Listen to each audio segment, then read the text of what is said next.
પટેલ, જિલ્લા ચૂંટણી અધિકારી, મહામતદાન અભિયાન, અખિલ ભારતીય રાષ્ટ્રીય શૈક્ષિક મહાસંઘ પ્રેરિત રાષ્ટ્રીય સંયુક્ત મોરચા દ્વારા આજે જે 6ઠ્ઠી માર્ચે ગુજરાતભરમાં તમામ કર્મચારીઓના હિતમાં પડતર પ્રશ્નોની માગણીઓને લઈને મહામતદાનની આજે યોજાઈ રહ્યું છે।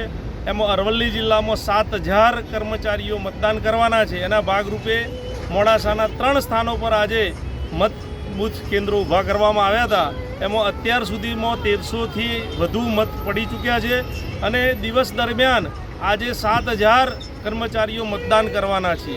શૈક્ષિક મહાસંઘ પ્રેરિત આ રાષ્ટ્રીય સંયુક્ત મોરચો એ આ પડતર પ્રશ્નો માટે આજે મતદાન કરશે અને સાથે સાથે 8 તારીખ સુધીમાં ઉકેલ નહીં આવે તો 9મી તારીખે મહાપંચાયત માટે ગાંધીનગર બધા મોટી સંખ્યામાં ઉપડી પડવાના છે। પરંતુ અમારા જ્યાં સુધી પ્રશ્નોનો ઉકેલ નહીં આવે ત્યાં સુધી અમે જંપવાના નથી। જય હિન્દ, જય ભારત।